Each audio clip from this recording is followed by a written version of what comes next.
Inconceivable! Will you please act like you have more than a two-word vocabulary?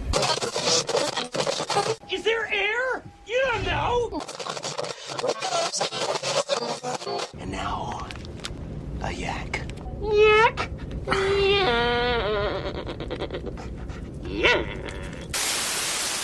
Hey, don't touch that dial. You found Secular Yakking. I'm Robert. And I'm Amy. After years, No, many years of yakking at each other. we're here to yak at you. So sit back and enjoy the yakking. Hey, welcome back, everyone. I hope you've had a wonderful 2 weekends. Yes, we've been off for a week and it actually feels kind of weird. It does. Yeah, I was thinking, cool, we get a week off, but no, I it's didn't- kind of I didn't weird. necessarily well, enjoy okay, the week off. no, that was not how you want to spend a weekend off. No. Well, we may talk about that here in Yeah, a we'll bit. talk about that a little bit. First, let's get to our new Twitter followers. Twitter followers. So, we have Amy, That would be me. not necessarily you. Not me. We got Menchie, who has some cool little atoms, it looks like, on their name. Kind of Cool. cool. Come on, babe. Jeremiah Bannister of Paleo Radio. I want to say it was a bullfrog. But that's just me. Chef Mm-hmm. Joe Elder, also of Paleo Radio. Their podcast, by the way, Uh-huh. just so you know. All right. Jeff T. Smith, Mike, trademark. He's actually got a TM by his name. It's trademarked, apparently. Uh-huh. Caitlin Bafer, sorry about your name. I'm not sure if I hit it or not. Knowing you, probably not. And Dave Dickinson. Cool. So, yeah, new followers, always like more. And you can follow us as well at Secular Yakking. Did you almost have to think about that? Yeah, I did. That's sad. Yeah, we know. And we have an iTunes review. Yay. Great show, 5 stars. By I Lost My Shoe Again. Interesting name. Yeah, whatever. Only a half hour, but informed, fun, funny. Great listen. Sweet. Well, thank you. I Lost My Shoe Again. I hope you find it soon. I don't know. It could be fun with one shoe. Depends on, maybe. I don't know. Alrighty, so I think we should discuss part of why we were off last week. Yeah, I had spent a little time in the ER last week. Yeah, so... I mean, I touched on this last week during the intro to the encore. Yeah. But it's going to be an ongoing thing for a while. Yeah. I mean, you wanted to record, but he was literally sitting in a hospital bed and stressing out about it. And I told him, I said, you're just going to have to get over it. Yeah. So that's how dedicated I am to getting shows out. Yes. I'm trying to figure out how to record from a hospital bed on my phone. And you're supposed to reduce your stress, but that just made you more stressful. But so... I think, the shows will be fine themselves. It's just hopefully nothing that you have to do will interfere with when the show needs to be done. Right. So maybe it will be released on Monday instead of Sunday some weeks. It just depends on how things are going. Right. But for the most part, it will always be on time other than if something I would assume unexpected comes up. Correct. Yeah. At least for the next couple months, I think. Yeah. Otherwise, I really don't foresee it really interfering because, we record on Sunday. So, yeah. I mean, it just works out that way for us. Yeah, it works out well. Yeah. Anyways. Anyways. I do have another announcement. Do you now? I am having an E Pluribus Unum rally. Cool. We've mentioned it a couple times before. Yes, you have. And it's a rally to bring back our motto. It's going to be on June 29th in Olympia, Washington. Yep. On the East Lawn at 11 a.m. Yes, and you're looking forward to that. Oh, I am. Yeah, I will not be there though, but you have plenty of people that'll be with you. We're doing it to impose the intrusion of religion into politics and to promote the original motto as our founders intended, E Pluribus Unum. Hear, hear. We will have awesome speakers like Travis Simmons, Sam Mulvey, Damian Athope, and we just announced Lilith Starr of the Satanic Temple Seattle will be speaking as well. Cool. We may even have a surprise speaker if the stars align. Yes. So bring your signs and voices, and for more info, you can go to bringbackourmotto.com. That's awesome. Yeah. Yeah, if you can get anybody that's not too far, a little local to come, that would be cool too. Yeah, that's cool. On the website, we have a set up where you can either volunteer, because I could use a little help with the whole thing. Oh, uh-huh. And there's a spot you can sign up to become a speaker if you have 2 or 3 minutes of something you want to say about separation of church state or the motto or something like that. Something cool. So it gives them a chance to get up on the mic, basically. Yeah, because I want everybody to be, or anybody to be able to participate, because this isn't just speaker thing. It's about all of us. Right. So if you got like a little 1 or 2 minute thing to say, get up and use the mic and say Yeah. what you got to say kind of thing. Yeah, just there's a form to submit, and we'll put everybody's name in the hat, and then while we're there, we'll just pull names out of the hat when we have free time for. Now, you also going to have that on the show notes as well? Yeah, I think you should. Yeah, I'll put that on the show notes. Yeah. Yeah, well, the links will be on the show notes. Well, whatever. Yeah. and Whatever also, gets you there. Yeah. Sorry. Fine. Also, since we had issues last week, I didn't get to mention our guest spot on our secular outreach partner, Waiting for Wrath. Ah, that's correct. Episode 73, released on April 1st. We drank beer and talked about the show and the original motto project. Yep, and there will be no more beer for you. No more beer Sorry, for me. that was your last one, so And it was a good technically it one. was ceremonial. That was your last That beer was my last beer. ever again. Yeah, probably. Yeah, I'm afraid so. Anyway, and luckily it was a good one. So if you want to hear my beer review of something I rarely drink, Yes, that's true. go listen to it. Yeah, he actually found one he really, really likes. Yeah, So, no, I can't have it anymore. which is unusual. And yes, now you cannot have it anymore. Oh well, that's life. All right, on with the show, please. So, first story. Yes, Organic farm denies use of dihydrogen monoxide. I love this story. Wellspring. So I'm going to start with the description Okay, from their website. okay. Wellspring is a nonprofit education and retreat center, as well as its organic. Certified, honey. Organic. Wow. That's part of your issue that you got.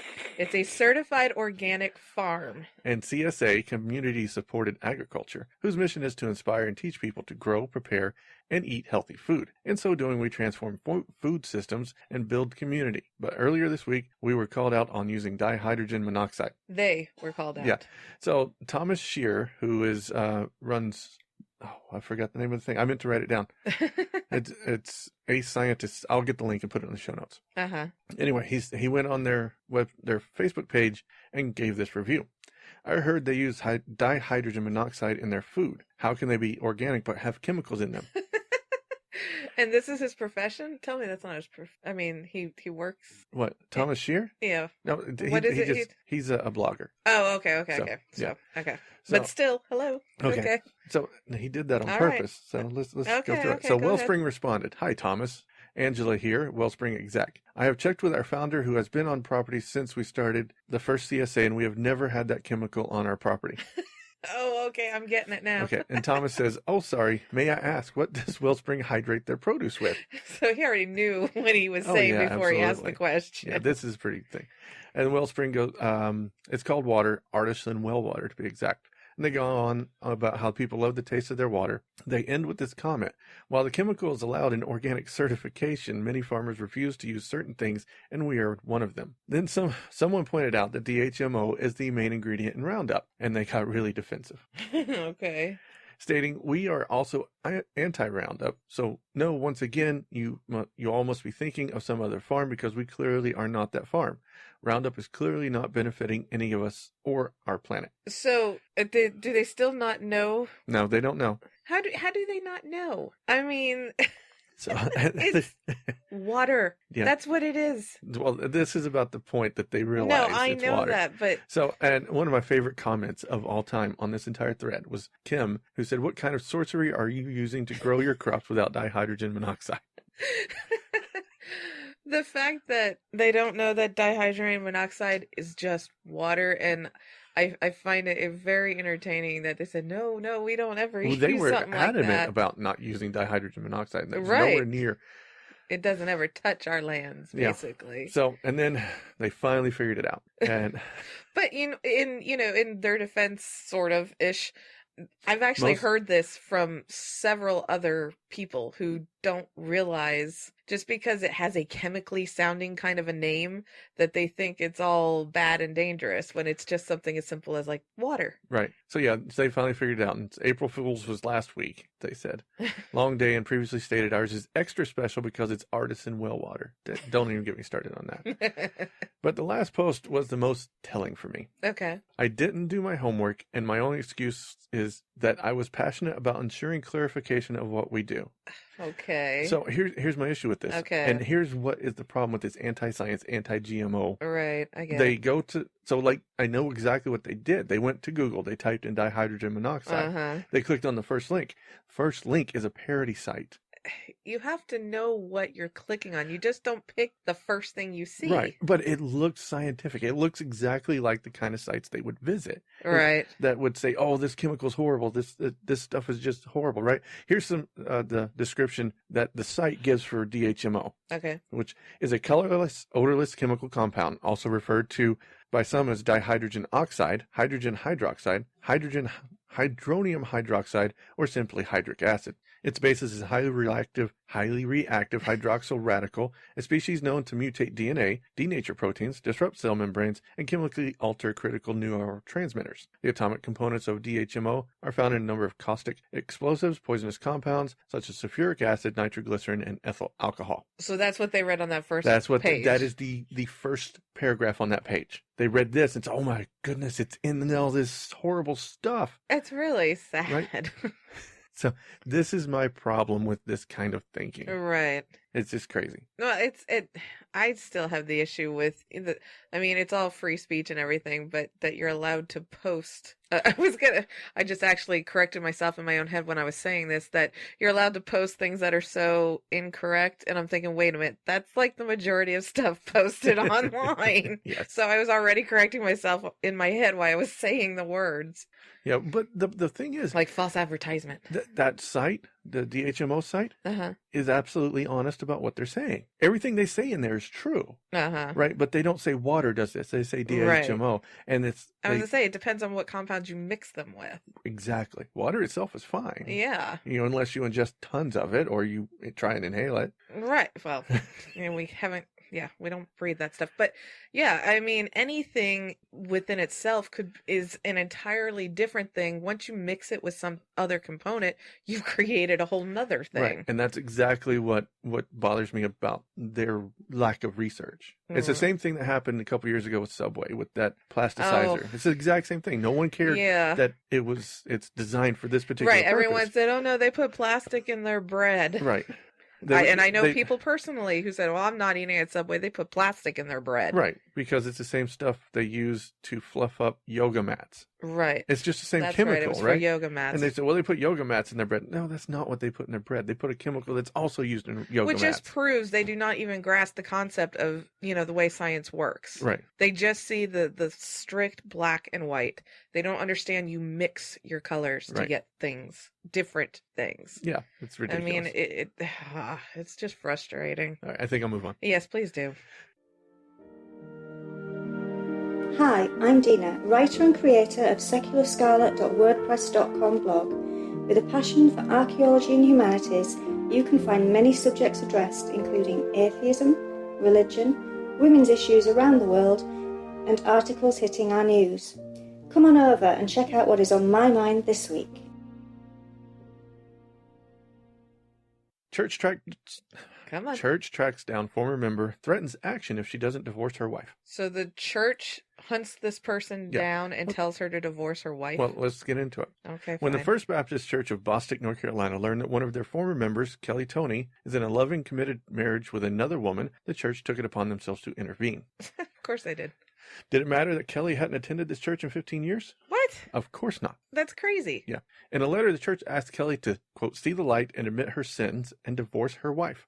This is a direct quote from the letter. Okay. If there is no willingness on your part to receive this appeal and display repentance and abandonment of this area of open immorality, the church will have no choice but to take appropriate and prayerful action to address the standing of your fellowship with this body at such time that will be determined by the leadership of the members of the congregation. Who the F do they think they are? They're going to kick her out of the church she no longer attends. She doesn't go to church. She stopped going to church. That's like us, who hasn't, we haven't gone to church since before our kids were born, I guess you could say. That would be like someone from in town who goes to one of the churches coming here and telling us something along those lines. I would be like, who the hell are you? Yeah, they're going to ban her. They're going to remove her from the church's roles. Oh, that's their form of action. I was thinking more than that. No, but that's okay. basically it. They're going to have, they're going to, the standing of your fellowship with his body. They're going to remove her as a church member. Why in the world are they picking on her all of the sudden? That makes no sense Apparently to me. someone found Someone out. probably mentioned it in Right. church. So Kelly writes that she's attended church with her family as a child, but she parted ways with the congregation after she came to terms with her identity, seeing the disconnect between the two forces. Quote, not once did I receive a letter saying I'd been missed or to get back involved with the church over the past 15 years. That's a really good point. Not one time have they said, hey, you should come back. But We just hey, care you about just what you're got- doing in your bedroom. Right. That's all we care about. Otherwise, you could disappear and it wouldn't matter. Yeah. Pretty well. She did disappear and it didn't matter. Okay, exactly. But But you know what I think someone noticed it and said, hey, she used to go to church here. Now she's married to another woman. How does that make the church look? are they so, I don't know, needing, I don't even know what the hell I'm saying. Like, I was going to say bored, but I mean, No, I don't think understand that. I where think they it's an think, image thing. Yeah, that's true too. But they always have this that they have to get into everyone's life and make everyone live the way they want them to live. Yeah, I know. I don't understand why people can't look at other people and treat the people the way that they wanted to be treated, not the way you want to treat them. Yeah, I know. It's frustrating. I say frustrating way too much, but Well, it is frustrating. frustrating. Always It's- frustrating. people can be so cruel and uncaring, and yet they think they're doing so good. I know. It's ridiculous. It really is. All right, I'm ready to move to the next story. All right.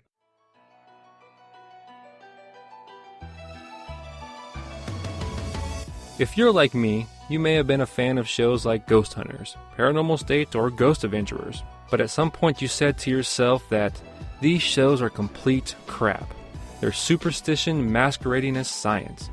But don't worry, I'm here to shed light on these shows and point out their flaws using skepticism, the scientific method, reason, logic, and a little bit of humor. This is Paranormal Skeptic Academy, and it can be found on iTunes, Stitcher, or at paranormalskepticacademy.com. In-law uses ice cream to convert nieces. Okay. On this one, to me, that sounds like pretty much what they've always been doing, just not necessarily always with ice cream. Okay. Sorry. So this is from a Facebook post. Okay. It shows a picture of two little girls, but we'll get to what they're doing in a minute. Okay. And I'm going to read directly from the post. Okay. My sister-in-law has been trying to get me to take my two little girls to her church. As the nice atheist that I am, I politely declined. Her pastor even wanted to meet with me so that he could understand my views. Again, I blew them off. Then one day she asked to take my girls out for ice cream. Of course, I let them go with their aunt. I had no idea her pastor was meeting them there, or that they were going to pressure my girls into their religion. The pastor and my sister-in-law told my girls they needed to accept Jesus as their master, and maybe if they prayed hard enough, God would change their dad's mind and he wouldn't burn in hell. Holy beep. Yeah. Who would tell a 6 and 8-year-old that S? That. And the sneaky way that she went about doing it? Well, she's not done being sneaky. What do you mean? She then told my girls that the meeting was supposed to be their secret. Oh, well, there's good, mentoring right there. Oh, yeah. So, yeah, person with authority comes in, tells you something. Oh, it's our little secret. That's already a warning sign. Well, I was going to say, and that also reminds me, not in this case, of several other things that have gone in the church is that let's keep this our secret. But my 6-year-old won't do secrets. Told as soon as they walked in, I'd never seen my in-law move so fast to get out of my house. When my wife finally got to confront her, her defense was that she wanted the girls to know about God. Fair enough. It wasn't her place, but if it means that much to her, I'm attaching some pics of me teaching her God to my girls. To anyone that don't like how I raise my kids, don't look. And if you want to indoctrinate children into your cult, it might be a good idea to stick to your own. That's So crazy. the pictures are these little girls reading Why There Is No God. And they're smiling really big. Yeah. Did you notice Yes, that? I noticed that. But I can't believe. I mean, what does that say about them? Right. That they're going to lie to the parent and bring the kids for ice cream for something that wasn't just my aunt taking the kids for Right. ice cream. So very, very sneaky, very backhanded. And why do they think that they would want to join, in my opinion, a cult like that? Well, to keep them from Because- burning in hell. But they That's how- obviously have to sneak and lie to get around to doing that. Exactly my point. So again, what the hell would you want to join that for? I don't know. And why would you want your kid? Well, I don't get the whole concept of okay, I get the concept of why you do children because they're easy. Yeah, They're easy to they're easy convince. to manipulate. I mean, they're evolutionarily set up to listen to adults. That's what And they're not supposed to do. question. Right. Even though they know something's not right and something's wrong, but you have an adult figure telling them that this is how it needs to be. We actually have something like that going on right now. And they know this isn't right and this isn't what it's supposed to be, but they're an adult and I'm really not going to question them. Right. Or I shouldn't. Right. You know, that kind of thing. Yeah, it frustrates me. Here we go with that frustration again. Yeah, I mean, I just the sneaky lying aspect of it is just so dirty is the word that comes to mind. You gotta I think, mean, how would they feel if he went and told her children about atheism? or that Santa's not real. Hope nobody kids were listening. I was kind of stopping myself in the middle of that, but you know, something along those I lines. highly doubt we hit the 10-year-old demographic. I'm just saying, we're younger. But yeah, I mean, they wouldn't want us, you know, like us baby eating atheists over here in this house, bringing all those little kids running around the cul-de-sac and hey, guess what? We have something to tell you, children. With pizza. With pizza and, you know, cookies. Yeah. So, as I can keep saying, it's frustrating. I gotta look in a whatchamacallit and find a better word. Thesaurus. Thesaurus, yes. Anyway, moving on. Please do. I am an old man, and most people hate me, but I don't like them either, so that makes it all even. That's right. It's time for our weekly Potter Award. Yay. This week is interesting because I'm going to start with a little story first. Okay. The Antonia Scalia School of Law has been renamed due to perfect and unintentional acronym. I see the acronym. Last week, George Mason Oh, that's University Law School announced that it was renaming the Antonin Scalia School of Law in order of the late Supreme Court jurist, That's funny. giving it the appropriate acronym ASSOL. Asshole. Yes. While we're not fans of Scalia, we're not really fans of Scalia, but I think this went just a little far. That's really funny. And actually, they didn't notice until Twitter saw the announcement and went to town. So Jen Peoples said, "Unfortunate. In Scalia's case, it's more like an apt description." Dylan Foley said, "If the acronym fits, wear it. It will make a great sweatshirt." Asshole. Emilio said, "What do you mean, unfortunate? Accurate, I call it." Yeah. And Nina said, "One could say getting a law degree from George Mason would be like pulling it out of your asshole." Asshole. So after a few days, they decided that they would rename it to the Antonin Scalia Law School. Get away from that O. Get that O out of there. With the following statement. Okay. The name initially announced, the Antonin Scalia School of Law, has caused some acronym controversy on social media. The Antonin Scalia Law School is a logical substitute. Right. So I tell you that story to tell you this one. Okay, yeah. What gets me is why they renamed it in the first place. Because this law school's been there for a long, long time. Why name it after Antonin Scalia? Well, yeah. It's because they got a $30 million donation. That's Some why. was anonymous, and about a third was from the Koch brothers. Jeez. The super rich duo who were behind movements that get business-friendly elected to high positions in government. They were also major backers in the fight for Citizens United and had close ties to Scalia and Clarence Thomas, who were both very much in favor of Citizens United. So Citizens United is basically money is speech. Right. It gave corporations the right to back unlimited campaign funds. Right. Crap. They are also in favor of incredibly low taxes on the wealthy, and in 2010 spent $45 million to essentially buy the Republican Congress. This is why things need to change. Yeah. They are well-known backers of ALEC, the American Legislative Exchange Council, a group known for writing some of the worst legislation passed in the last few years, including restricting worker rights, voter rights, privacy rights, and bills that would benefit only large businesses. That's why money walks and talks. Yeah. So if with ALEC, what they do is they write cookie cutter legislation, and then they pass it out to state legislations and to all of them. They find themselves a representative or a senator that is willing to put it out. Right. And they just do it all over the country in hopes of getting a couple of them passed. Right, yeah. Horrible, horrible concept. Yes, it but is. It works. Yes, unfortunately, it does. So, and in 2012, they backed presidential candidates like Michelle Bachmann, Texas Governor Rick Perry, and big supporters of Herman Cain. You remember Herman Cain? Yeah. Yep. The Koch brothers and their networks have played a significant role in supporting the far-right Tea Party movement. According to the New Yorker, the Koch's Americans for Prosperity has worked closely with Tea Party since the movement's inception, providing everything from Tea Party talking points to list of officials for activists to contact to funding conferences. Yeah. They back this crazy ass Tea Party. Yeah, it's just they want to keep their rich group going. Well, the problem is the Tea Party is not a rich group. No, but The Tea Party is, in my opinion, a bunch of people who don't know any better. Well, and not only that, but as far as like the Koch brothers and stuff, they only like keeping, like you said, all the upper 1% in the 1% and totally stomp they're on everyone using, else. They're using the poor Right. in the Tea Party to walk on. Yeah, they're using, because if you remember, in 2010 is when the Tea Party took power in Congress. I remember. I mean, you got people like Ted Cruz that came in.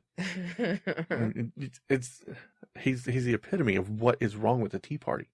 He's a Republican, but he's really a Tea Party Republican. Yeah. But that's not the worst thing these guys do. Okay. Sadly enough. So I was just to stop you right there. So the official Potter Award winner is The Koch brothers. the Koch brothers, Yeah. right? Well, you Yeah, but I didn't needed that story officially- to I know, lead in. but you didn't officially say hello. All right. Potter is. The Potter is Charles and David Koch. Oh, we even got first names. Yes. Alrighty. All right. They also actively promote and fund anti-climate change. Well, duh.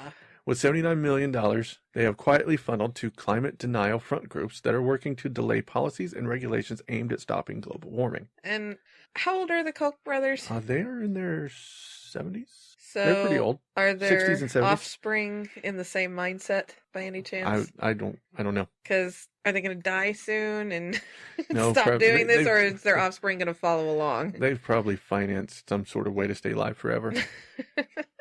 I picture The Simpsons in that one. Anyway, Charles and David Koch have a vested interest in delaying climate change.